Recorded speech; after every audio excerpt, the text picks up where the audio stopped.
We will go ahead and get started. Thank you all for joining us today. My name is Emily Lamb. I work here at Interplay, and we're pleased to welcome you all to our first ever customer success hosted webinar.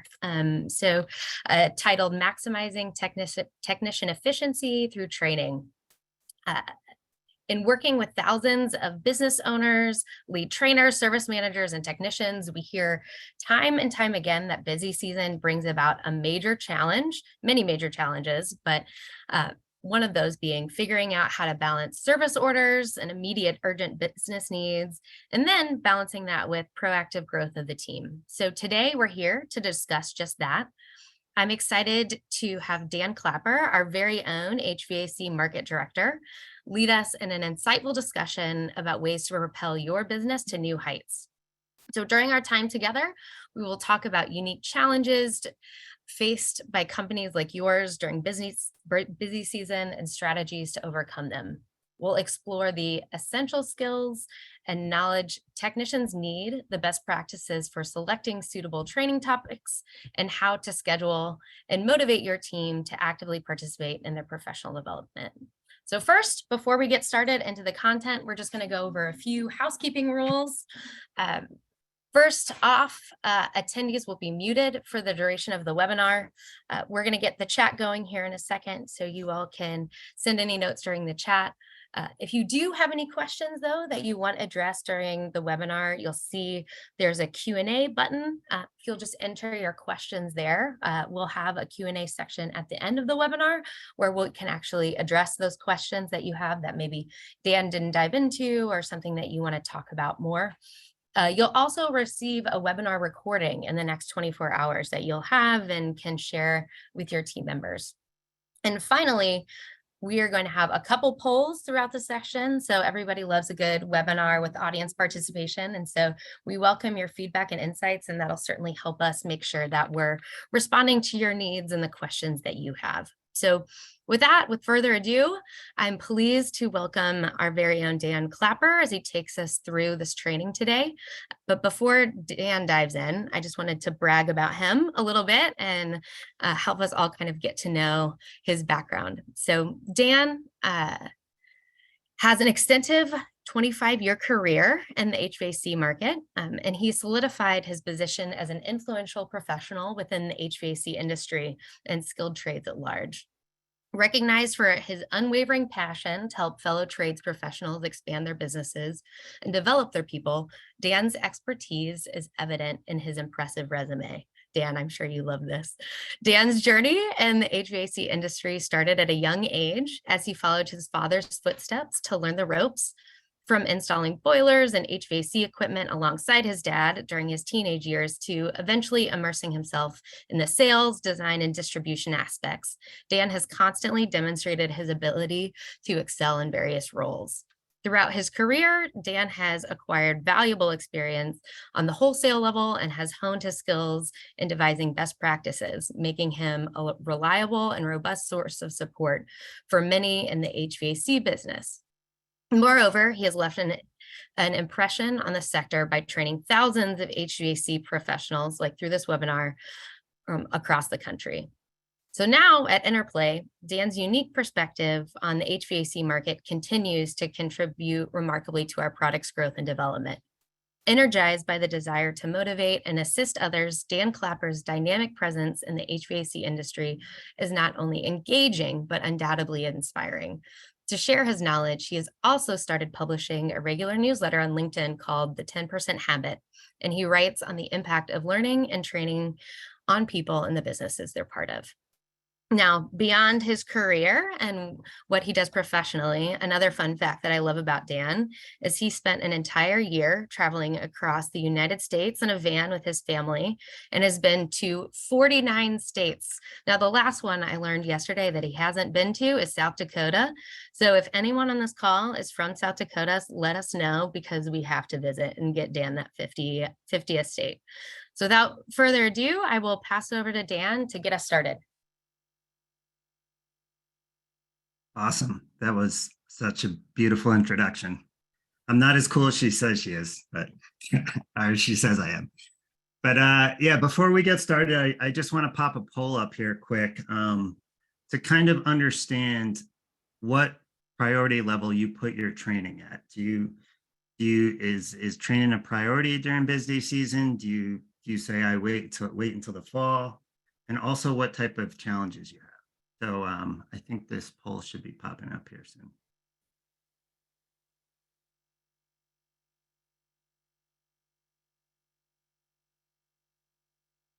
Cool. I could probably get started. Emily, could you go to the next slide? So as Emily talked about, we're going to talk about the skills and knowledge techs need to succeed during demanding times, determine the best times a week to train, figuring out what topics to train on, and most importantly, how do we actually get them to train, especially during busy season? So this is kind of the general overview. I might go down some rabbit holes and of course, hit that Q&A question if anything comes up. Next slide. So you saw the title of this webinar, Technician Productivity, but what does that even mean? So I've been thinking about this for the last week or two, like how would I define a productive technician, right? So I pulled out these 5 key performance indicators. So one really popular one that we hear about is a performance indicator for technician productivity is first time fix rate. When your technician goes out to the job site or goes onto that piece of equipment, what's the percentage that they get it fixed right the first time? I've seen ranges from 30, 40, 50% up to 90% plus, right? So when we take a realistic look at all of the technicians on our team, where are they on that scale, right? So the second indicator I hear a lot from contractors is what's my average time to repair? So sometimes this is really important. Like how many service calls can I do in a day? Can I do 2? Can I do 3? Can I do 4? And to me, that defines technician productivity.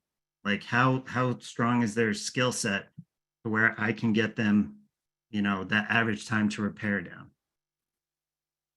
Another really important KPI that I hear from customers a lot is this technician utilization rate. So what technician utilization rate is if I'm paying for 40 hours a week of labor, how many hours am I actually billing out for? Is it 25, 30 hours? How much of that week am I getting revenue from that technician doing the work, right? So sometimes this is kind of related to dispatch or to knowledge. Like, am I sending my techs with the right knowledge to the right jobs? Do my techs have enough of the knowledge to go to these type of jobs? Those type of things. 2 more metrics that really define technician productivity in my mind is customer satisfaction. Like maybe your techs are fixing it pretty quick and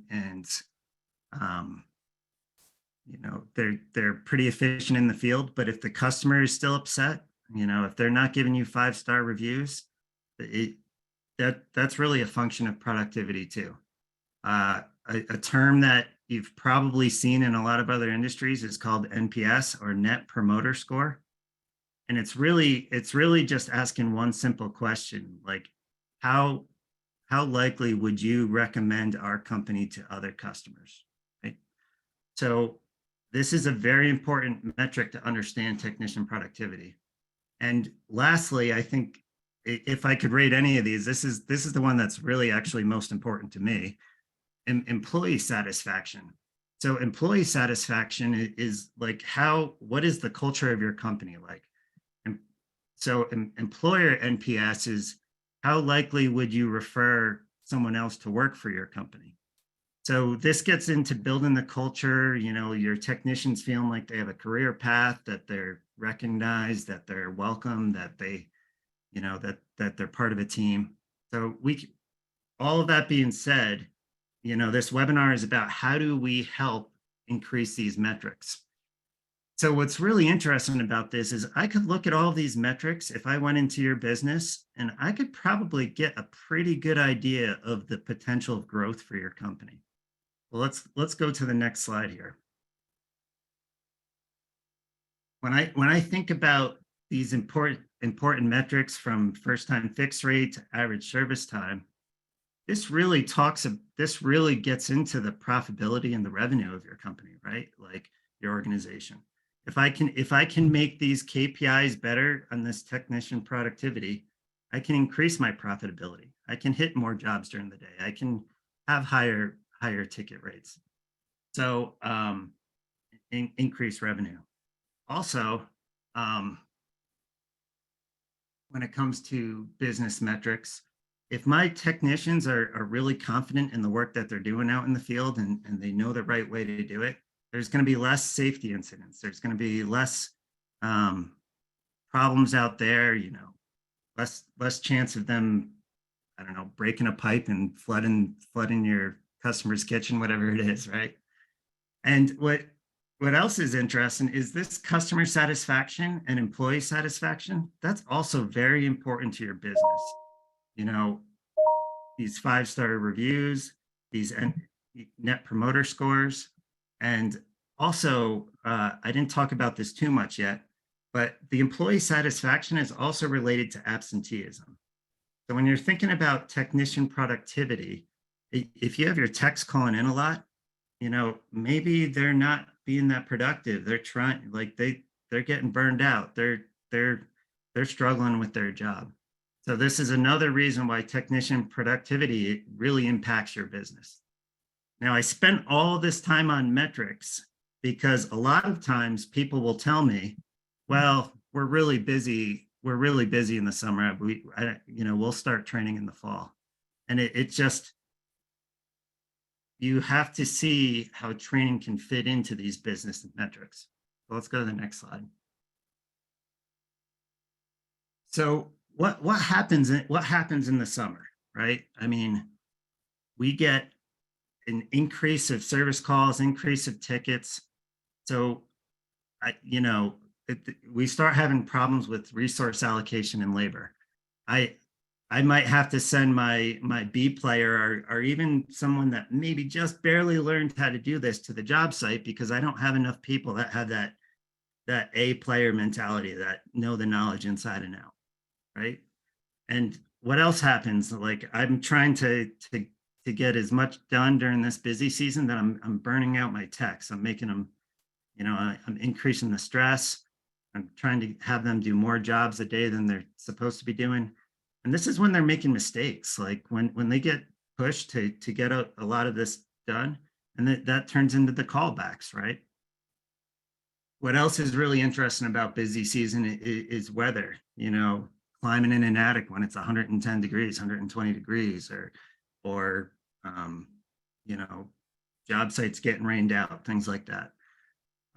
The other thing that's pretty interesting during busy season is job cancellation. So this like last minute of how do I move people around? How do I keep them productive if the job that they were just supposed to do today happened? So I'm sure you've experienced some of these. So let's go to the next slide here. So this is why training is really crucial even during busy season. To me, one of the most important things about busy season is I can teach somebody something really quick in the morning, maybe 5 to 10 minutes, and they can immediately go out and apply it to that job. When you think of what traditional education is, right? Techs go through a couple of years of school, they're in a classroom. Over time, they're going to forget some of those best practices. I'm sure even you've sent people away to a training course on whatever topic it is, but they didn't go out and apply it immediately in the field. So a week, 2 weeks, 3 weeks later, they kind of forgot it. They didn't apply it. They didn't get it in. To me, one of my favorite phrases in the world is true learning is behavior change. So when when you can train somebody on a small piece of knowledge in the morning or before they go out to do the work, and then they actually go right out and apply that knowledge, you're building that habit. You're starting to get that behavior change. So it's not just training to train, like you're actually getting the results. So that's one of the reasons why training during busy season is actually one of the best times to train. I talk about this a lot, and I hear it from customers too. Like the confidence and professionalism of on the job training is really important during summer season too. So what I like to reference here is when you think about professionalism and these 5-star reviews where people write professional, Johnny was a professional. He talked to me. He knew what he was talking about. That word professionalism, I relate it to sports, whether it's a baseball player, basketball player, tennis, whatever have you. Do professionals stop training during busy season? They don't. And why don't they? Why do they continue to train during busy season? Even if they're at the top of their game, right? They train to keep their skills sharp and their mindset sharp. So when you have that little bit of training, even during busy season, you can go out, your technicians will go out with that confidence. Whereas if you're not building that training, the busyness, the burnout, that's actually going to start dropping their levels of professionalism. You start seeing people cut corners during the summer season, right? Or the busy season. So a little bit of training just helps people keep on the top of their game. Increases in efficiency and proficiency. So maybe you have some mid-career techs or even your senior techs that have been doing it a long time, but are they doing it in the most effective way in 2023?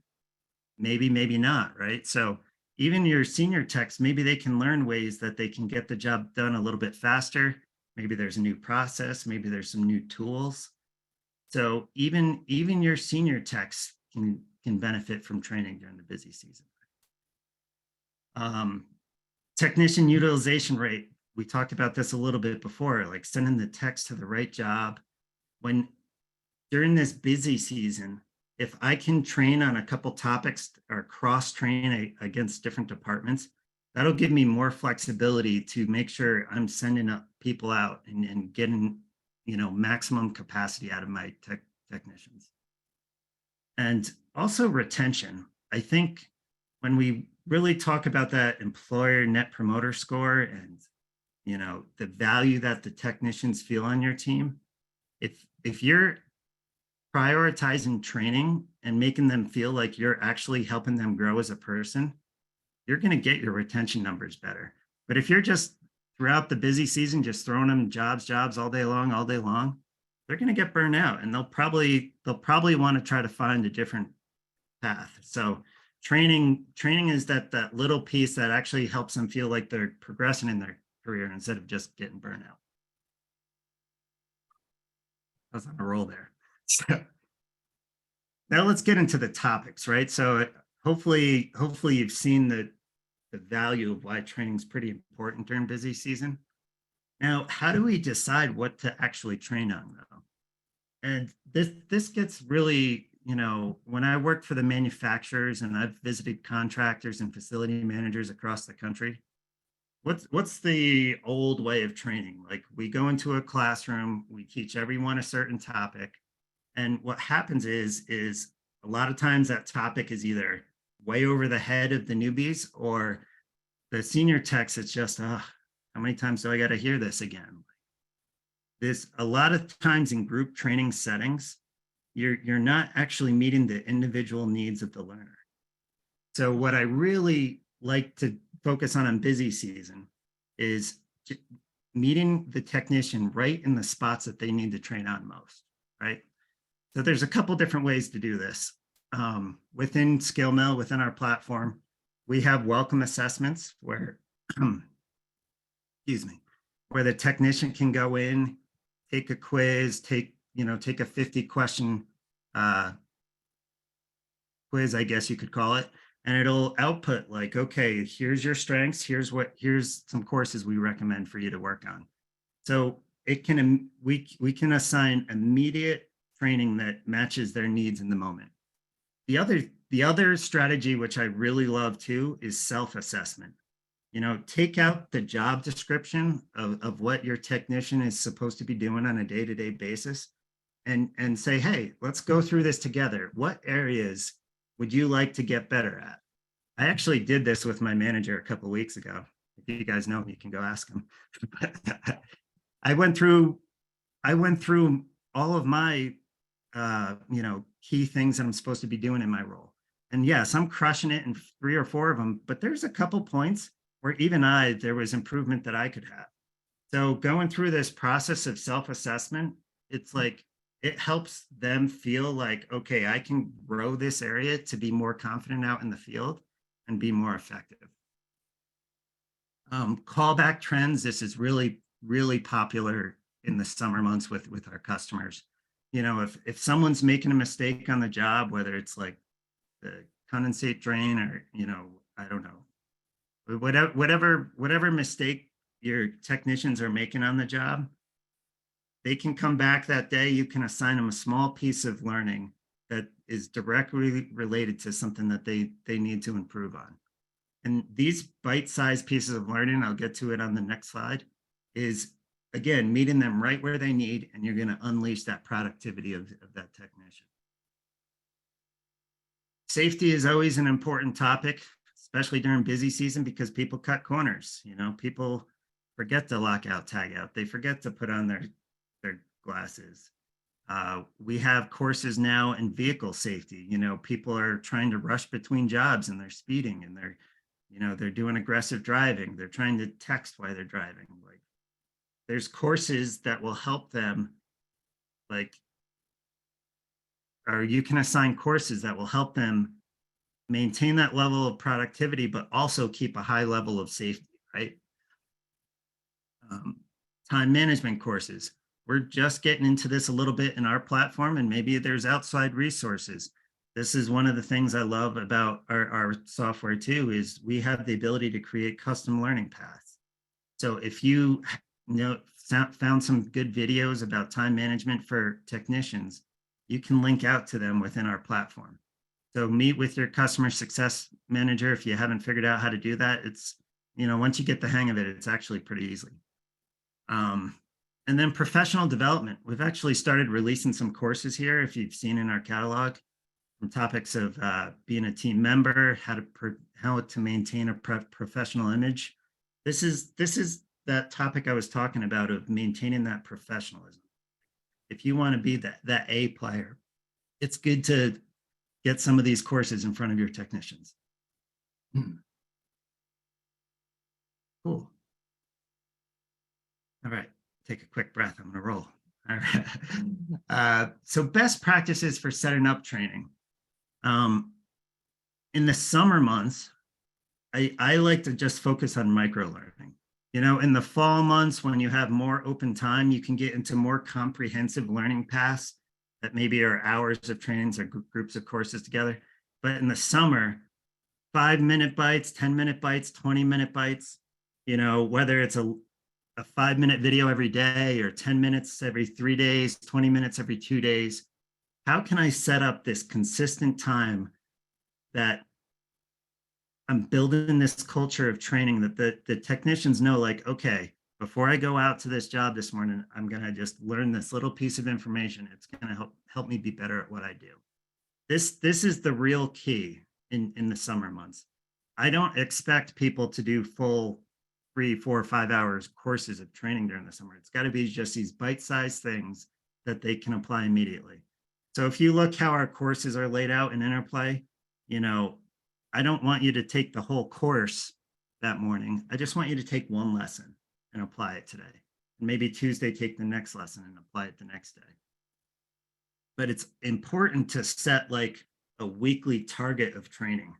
And this is something that we're on the bottom where we talk about tracking individual progress and feedback. Our best of our best customers, they'll have quick weekly check-ins with the technicians going over, okay, you've taken these many courses. I see that you're making progress here.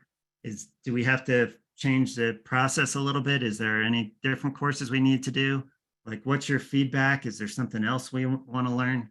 Like, really take the time to understand where the individual is going along their own career journey.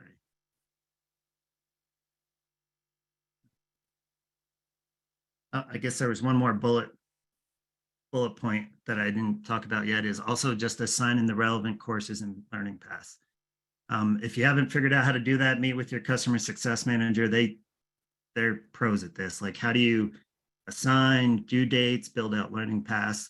We're really, really good at this. So that's good there.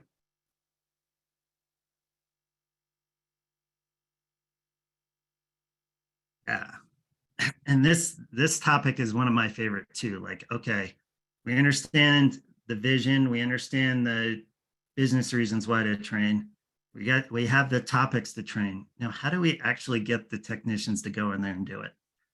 I'll probably argue until I'm blue in the face that it's important to pay people to train on the clock. I know sometimes the situation isn't there to do that, but pay them what their comparable rate is during the summer season. So if your techs are on some sort of incentive plan where they're making really good money in the summer, you're going to have to pay them really good money to train too. Like, keep that same rate, the return on investments there. Other things that I've seen is incentives or bonuses tied to performance metrics improvements. So back to those KPIs in the beginning, if I can get my technician to reduce his callback percentage, then I can bonus that out. And really behind that is training. Like, I need that training to reduce the callback percentage. And that piece is how I can get that technician to train more.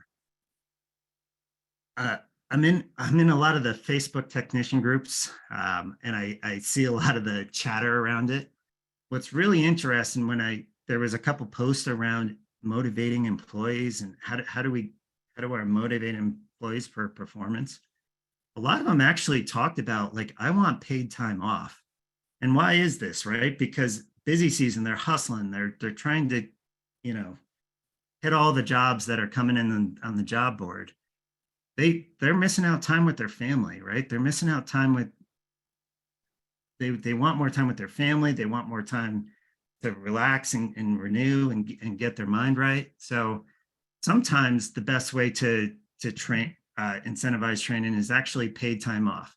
You can rack, if you do 8 hours of training over the next 2 months, maybe you get 2 paid time off days in the fall, right?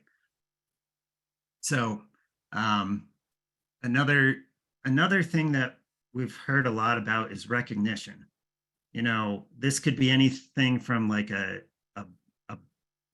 publicly posted board in your office to trophies to events. We've seen some really unique events that people do where they actually give out awards of people that have gone through this training path and bettered their skill sets, got to that next level, like from a tech 1 to a tech 2. Another really fun way to get people incentivized is actually tool credits. You would be surprised, you wouldn't be surprised. Technicians love tools. You never can have enough. I know my garage is full of them, right? So we actually heard from one customer, he actually had a tool basket that after you go through a certain amount of training, you can go in and pick out a prize. Pretty funny. But in that theme, it's just like this extra thing that just helps people get over that little bit of edge to log in, take the training, get excited. And typically with how incentives work is once this starts going, they're going to be kind of self-motivated to keep going. I talk a lot about self-confidence and how important it is with these technicians. Is once they figure out, oh man, I took that course that helped me actually understand the refrigeration cycle better. Now I'm going to go out now I can speak that better to the customer, right? So really, really, really fun stories around that. Again, promotion and career paths. We see if the technicians know that they can get through a group of training, even during busy season, like technicians will go log in 9, 10 o'clock at night on their own time to get there. Like they'll hustle hard during the day to get their work done, and then they'll train on their own time. So if there's a pathway for them to get promoted, we see a lot of engagement that way. And then I'll finish up here with pizza parties. This is kind of a joke because in all the Facebook technician groups, they make fun of pizza parties, right? And the real reason is like they would rather just have the cash or be home with their family. Like, I don't want this little pizza party. So if you're going to do some sort of event where you're feeding your technicians, make it a big event, you know, get grill out, do steaks, bring and allow them to invite their families. Like having a pizza party with just the technicians, it drives them crazy. I can promise you that. That being said, I think rush through this content.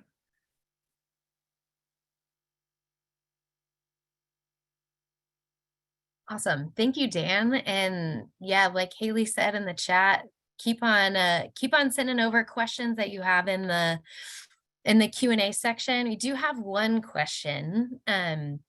What should you do if you notice your training progress start to fall off? So it's kind of like almost the flow that I did of this webinar, right? It's almost like you need to kind of go backwards and realize what the real goals were to begin with. Sometimes I see when training falls off, people are training just to train, and it's not tied to that vision or that big goal, right? And maybe that big goal for the technician is to get promoted, or maybe it is to get that paid time off. So it's having the conversations with your technicians to see what's it going to take for them to train, what's important to them. We have another question, and I think this is a really good one, kind of to your point of it's busy, and even in the theme of this webinar, it's busy. And so talk about a lot about training, and sometimes that's not a priority. So what are ways, especially during the busy season, what are ways to prioritize training in the summer without stressing technicians out with their busy day-to-day workload? Yeah, that's why I talk about micro learning, right? If it's 5 or 10 minutes, it's not going to stress them out. I think technicians get stressed. Actually, what most companies are doing right now, like come in for an hour before you go to the job site, hour and a half. Like technicians get stressed. They know that they need to still go out and get all their work done in the day.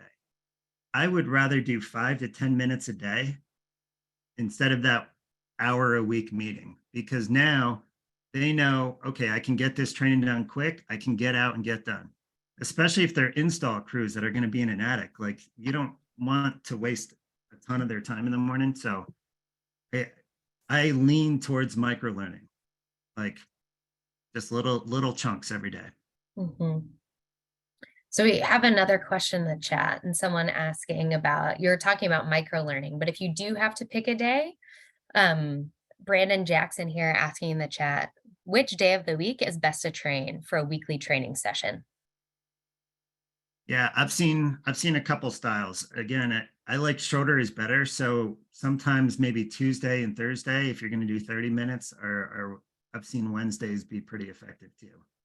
Mondays and Fridays are pretty much their shop when it comes to training. Like you have to, people don't want to just jump right into it, or they're ready to go at the end of the week. So I would say Tuesdays and Thursdays, or Wednesdays, or maybe Tuesday, Wednesday, Thursday, some sort of combination of that.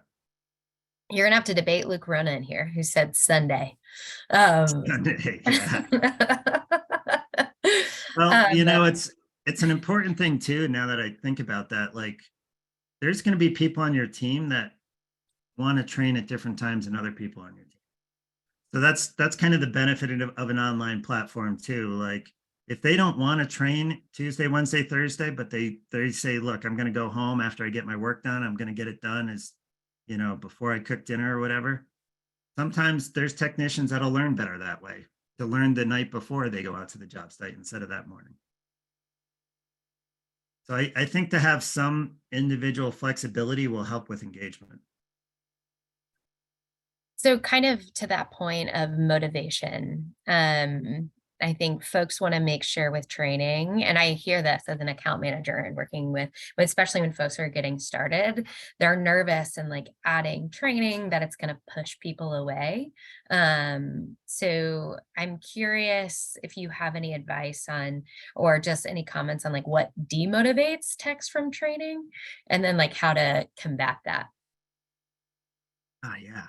Probably I have a whole talk track around this because, again, when I was out in the field or working for the manufacturers and doing these group trainings, what demotivates technicians about training is if it's a topic that they already know and you're forcing them to take it anyway, right? Like, oh, we're going to all talk about ladder safety for the 45th time. Like, no, they get it. They know it. Like maybe there's topics.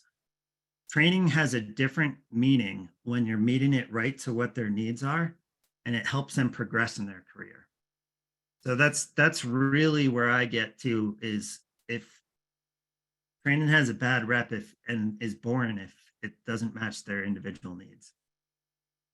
And I love some of this feedback in the chat. We have two Brandons popping in. One, I think to your point, Dan, training with no value is demotivating. And then also mixing trainings with meetings, and a comment about training proactively, not reactively. And so to that point, and sort of a proactive, we're talking a lot about group training here. How do you identify, or do you have any recommendations about how to identify what a group should be learning versus that individualized approach? Yeah, I think group trainings are effective like if there's a new product that comes out. Now, nobody on your team knows the product yet. Everyone's going to get value out of it. Maybe there's a new process you're introducing, like this is how we're going to talk to customers now, or this is how we're going to, like, there's a spot for group training if everyone's going to get value out of it. So I love when, I've worked for techs for contractors too, or some of these groups, like those group environments are actually really good because you can get some involvement with the team, right? But when it comes to individual skill development, I really think that becomes more of an individual conversation. One of our customers actually spent the time to go and talk and take the time to talk with each one of his techs individually and say, hey, I want to help you with your career. What topic makes sense to you? Like, if you want to be more efficient this summer, what topic makes sense to you? Let me make sure I have the right resources for you, and I'll support you to get there. I mean, that is so much more gold than making them all sit in a class on a topic that they don't want. Yeah. And so on that sort of line of differentiation and just an individualization, right? I think also we talk to a lot of organizations where they have brand new technicians, maybe they've, had no time in the field. And then you have folks who've been doing this for 30, 40 years. And so I think this is a summer question. This is also just an anytime question. Do you have any recommendations on how you approach that individualization for different levels? Yeah. The newer techs, I think within our platform, we have some pre-built pathways and we have some documentation on that. Newer techs, it's good to take them through kind of a standardized path. Like, we know that you don't know anything yet. Let's just go through all the basics, walk, jog, run. Let's start you with the refrigeration cycle, start you with all these smaller pieces and build you up.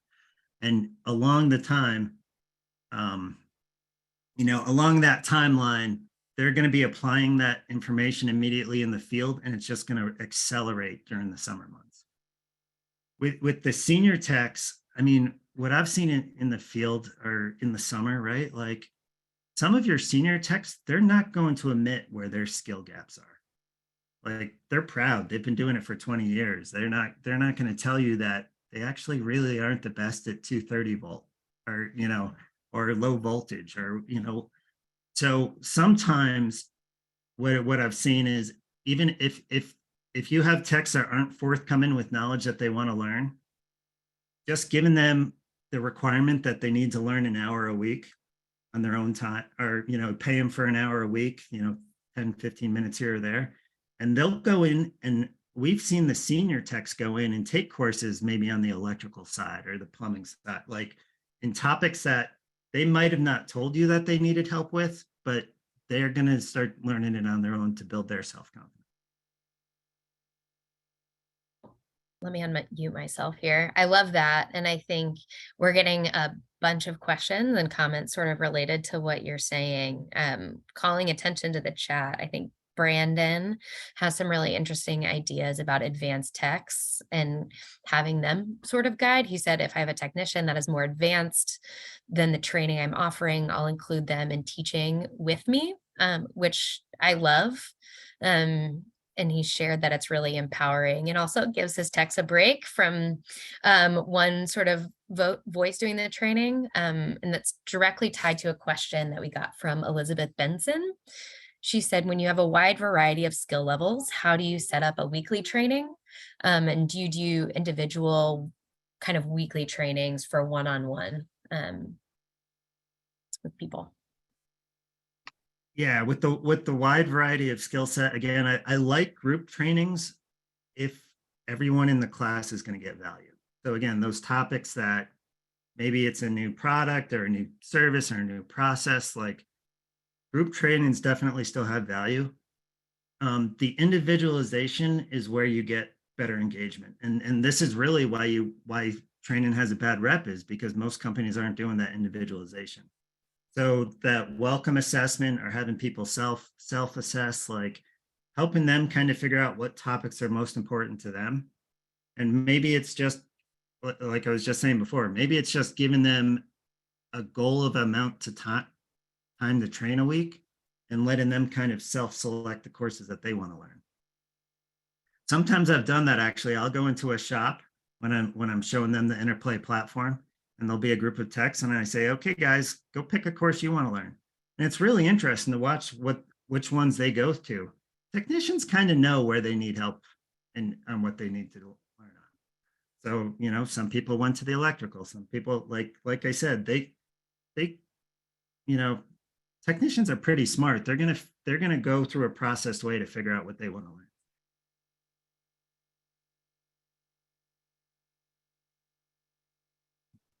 So we're coming up here on the 45-minute mark. Dan, thank you so much for your kind of bringing your experience both with Interplay and outside of the field to kind of shed some light. I think, you know, this is an important conversation for the summer, but I think it's really a conversation, as you can tell by some of the questions that we're talking about, that's important to think about year round. And so I think really appreciate you shedding light in those themes of individualization, trusting your technicians to guide their training, and to pair that with things that motivate them and that really celebrate the success of their training. So any final words before we wrap up the webinar?